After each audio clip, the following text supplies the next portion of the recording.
Hey everybody, this is Avaris Paradox, and welcome back to Dungeon Nightmare. We are currently on Night 5, working our way to Night 7, and hopefully we make it there. So let's go ahead and hop into the game and see how badly this dungeon game screws us. She likes to wait around every corner. You don't say. You don't say. Are you a good witch or a bad witch? Well, that's definitely a good start when they give me the artifact of my necessity right off the bat. Now, if I walk around the corner and there's the exit there, I would be very happy. Oh no! Don't do it. I'm not gonna do it. Wow, look at the layout of this map. Holy shit! Okay, don't look at the crying painting. Those paintings, they look like Mary. Now, we don't really know much about this game's story, which in most senses we usually don't get much story in games like this. When they do flesh it out with a good story, it's usually very entertaining, and usually the community has a great amount of interaction with the creators. A great example is Five Nights at Freddy's, which, when it originally came out, it really didn't have much of a story outside of the dialogue you got in the game, but the community sort of sprung on that, and as the games came out, it sort of created its own mythos, and I really appreciate that. And this game actually kind of spawned its own little mythos on the wiki as well. We know that there were people who were down here. We assume that they did not survive, because we can't find them, and they'd probably be dead. Nope.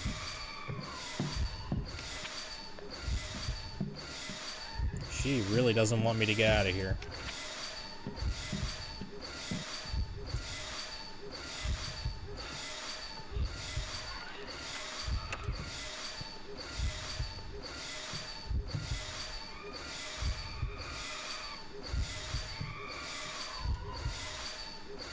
Don't open that door.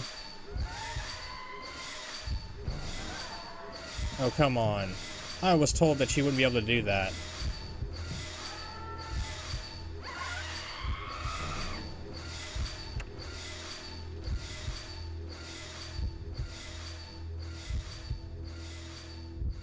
Oh, don't walk around the corner.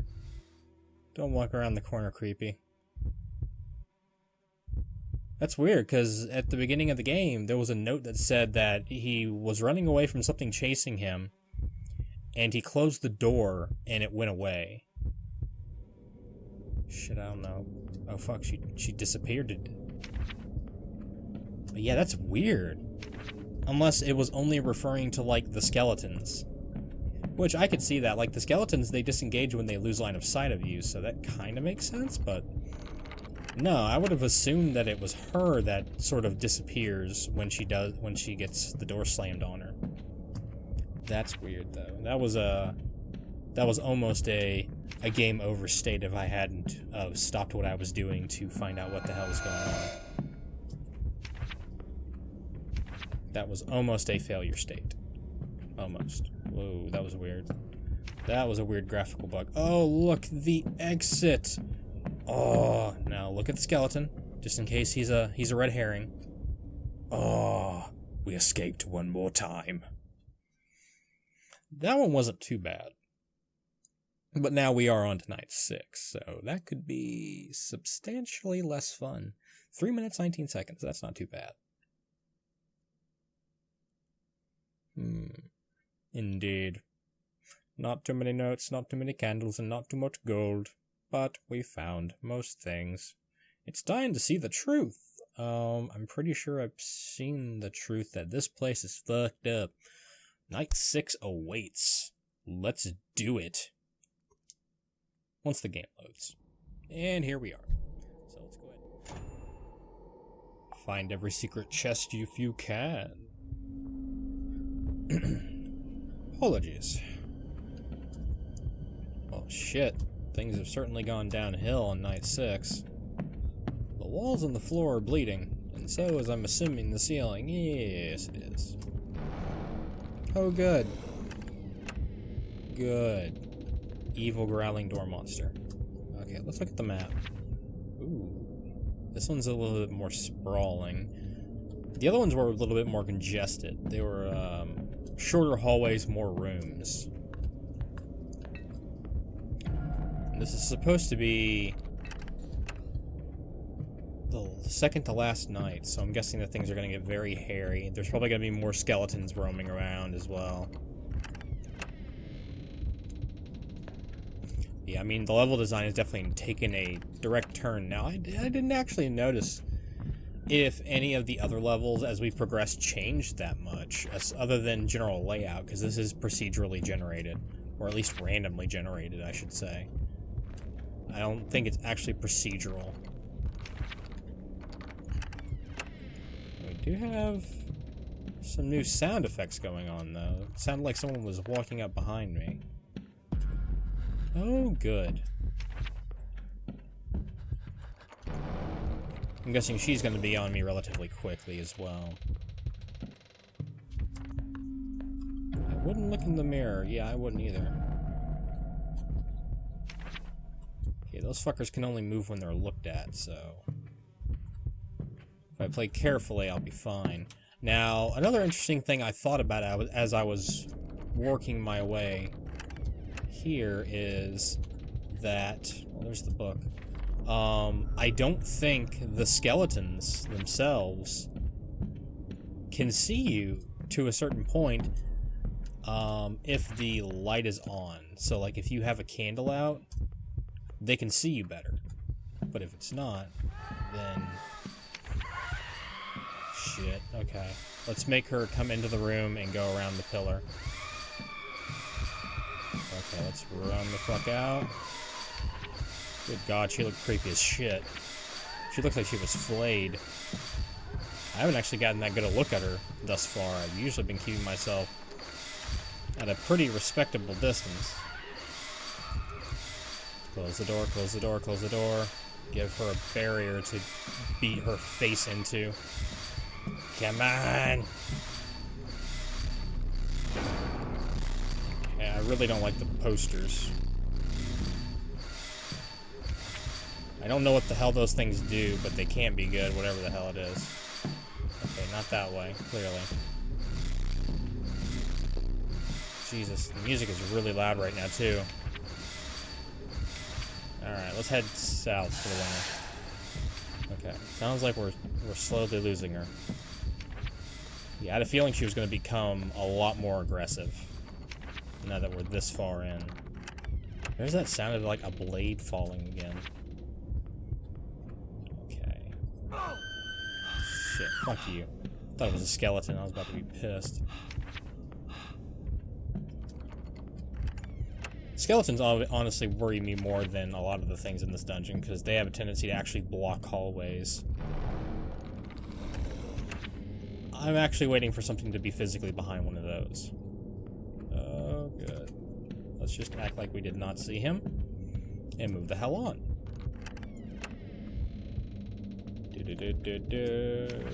Oh, good. More skeletons. More fucking skeletons. Alright. Okay, let's head past him. Okay. Okay. We're good for now. No, open the door, please. Yeah, so far this has been relatively well designed. I'm actually quite happy overall. Very seldom do I see a lot of attention to detail given to the atmospheric design of a game like this. Especially with such a simple concept, because in the broad scheme... oh, cool. Awesome. We survive. On to night 7! Okay, so night 6 survived. On to night 7. You woke up in 4 minutes, 22 seconds. Excellent, excellent. Because if you think about it, this game is actually relatively short if you play it at a speedy pace. So I think the longest I've ever seen a level go on to is about 8 minutes to 10 minutes. And what's interesting is this game, it's so well done thematically and atmospherically that you don't notice the amount of time that you're spending, and it's actually not that much. So this very, very short, well-done horror experience is actually one of the better examples of what a small indie studio or indie developer can do. Find every chest if you can. I want to say you've said that before. But we're on night 7, and this is supposedly the last night. So this is probably going to get balls crazy. Well, that escalated quickly. Alright, we have a scaling tin, which I want to avoid because he's probably going to be a mover and a shaker, and he is. Oh, come on. Really? I have to get in this corner and look away. There we go. No soup for you. Now, what's interesting as well, and I say interesting a lot, I do apologize if that sounds kind of annoying, but the skeletons, like I made reference to, they can only move when they're seen, but they can also only move if they're seeing you, which is different from what is traditionally seen in horror games when you have creatures that that move when not seen. They're usually not tied down by you being able to see them or not. Oh, you fucker. Shit. They are usually not tied down by such a restriction. Which makes this game relatively different. Because before, like in Statues is a perfect example. The enemies would move, but only when not looked at. Now, they didn't care whether they were facing you or not. They would just come and attack you. And that's what made it a very, very tense experience, is the fact that even if you don't see them first, they will inevitably come after you. God damn it. Fucking jump scare chick. But they will inevitably come after you. And I will say this, toward the end of that game, it did get a little bit weird. The final boss fight, the last 2 to 3 boss fights, to be perfectly honest, they did not fit the theme of the game at all. This, though, is a horror game with a constant threat and multiple enemies that could very easily end your life. Now, we don't know what the pictures will do to you, because I don't want to know. She controls them. But I can only assume it would be an instant death scenario. So if you look at the paintings, maybe you just instantly die, you go completely crazy. And that really follows along with the theme of the game so far, is that as you are in this place for an extended period of time, bad shit starts to happen. A lot of the notes made reference to survivors, or at least people who are trying to survive in these catacombs. God, that's fucking loud. Honestly, I'm more scared of the jump scare screen than I am of anything else at this point. From her, anyway. The skeletons still get me very, very nervous. But they make reference to Mary and whoever's writing the notes themselves, which I'm assuming is not the protagonist. But Mary, something happened to Mary. Now, what does that mean? And the story is, at least in my belief, Mary could be the monster, but Mary could just as easily be another victim, because there are plenty of skeletal remains floating about.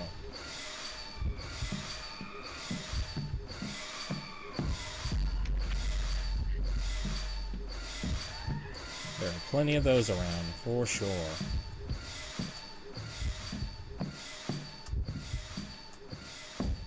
And that's what makes this interesting, is we don't know. We just really do not know. Son of a bitch.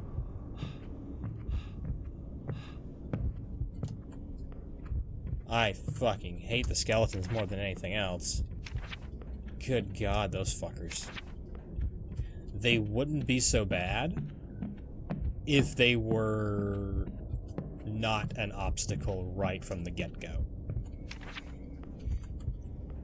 And you all know what I mean by that. They can block doors, they can shimmy up hallways, they just make it impossible for you to physically leave or physically make progression. And that is something I hope that they fixed in the second one. Otherwise, that's going to be a very, very short experience on the channel, because I cannot stand mechanics that don't make sense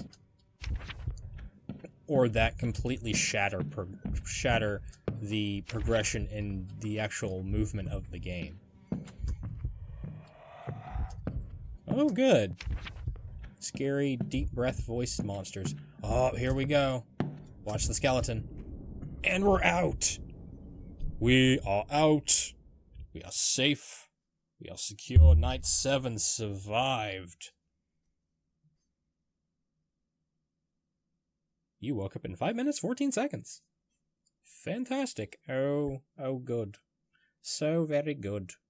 22 gold found, 38% candles found, notes found 43%, 100% of artifacts.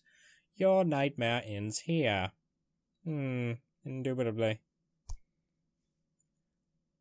Huh, thank you for playing. Well, it was a very enjoyable experience. So, created by K-Monkey. That's who I was trying to think of it was created by. The developer K-Monkey. Now, final thoughts on this game. Dungeon Nightmares is a very good indie game. And what I liked about it is the fact that it's mechanically sound, great atmosphere. You always felt threatened by the environment itself and the enemies around you. And the fact that it's short. It is so short when you actually get down to the brass tacks of how long it actually takes you to beat this game.